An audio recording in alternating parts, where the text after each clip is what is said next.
wabarakatuh. Selamat pagi Pak Natalius Peter Simas Woltas sebagai dosen mata kuliah Sistem Pengendalian Manajemen dan teman-temanku kelas 4 EB16. Perkenalkan, nama saya Zelina Regita Cayani dengan NPM 26219847. Di sini saya akan menjelaskan materi minggu ke-7 yang bertema pengukuran dan pengendalian aset. Apa sih yang dimaksud dengan aset? Aset adalah segala kekayaan yang dimiliki oleh perusahaan yang dapat diubah menjadi uang. Setiap perusahaan pasti memiliki hutang karena ketika perusahaan memiliki opportunity yang mengharuskan perusahaan tersebut membeli atau mengembangkan perusahaannya, maka akan membutuhkan biaya. Selanjutnya ada bottom line. Bottom line adalah laba atau rugi. Ketika seluruh aset dijual, pasti mendapatkan uang. Setelah itu, kita melihat hutang yang memiliki perusahaan. Maka dari itu, perusahaan dikatakan sehat apabila jumlah aset lebih besar dari hutang.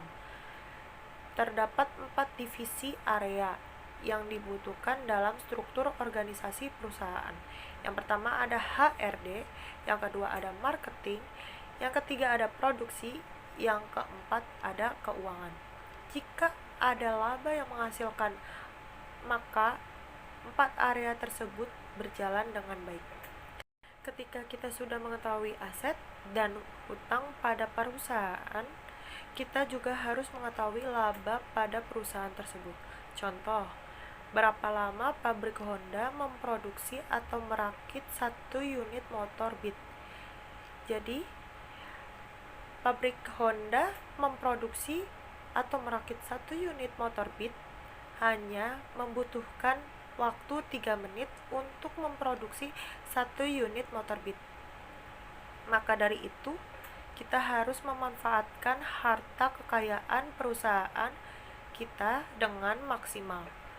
Yang termasuk ke dalam harta pada perusahaan adalah kas, piutang, kemampuan menjual, persediaan, modal kerja, bangunan, peralatan, dan lain sebagainya. Selanjutnya ada nilai aset. Apa sih yang dimaksud dengan nilai aset?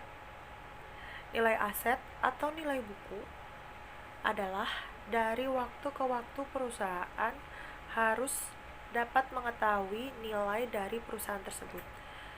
Beberapa aset yang kita memiliki ada yang bersifat menurun dan bertambah setiap tahunnya. Contohnya, aset bertambah adalah tanah, aset menurun adalah bangunan, kendaraan, peralatan. Aset yang tidak dapat dilihat adalah goodwill, hak cipta, hak merek, intelektual karyawan perusahaan, dan lain sebagainya. Salah satu tokoh terkenal, Warren Buffett, yaitu seorang investor, pengusaha, dan filantropis asal Amerika Serikat yang suka membeli perusahaan yang laporan keuangannya bagus atau perusahaan yang memiliki masa depan.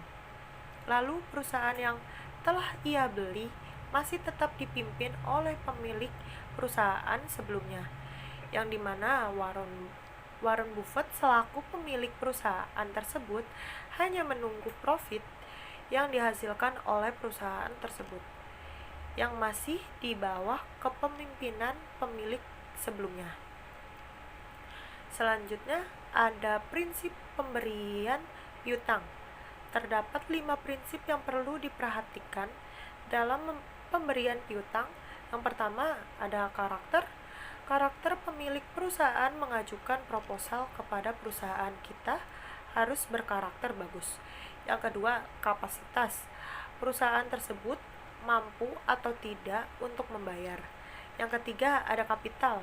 Perusahaan tersebut membayar DP atau uang muka yang harus disetorkan sebelum menikmati produk yang diproduksi oleh perusahaan tersebut.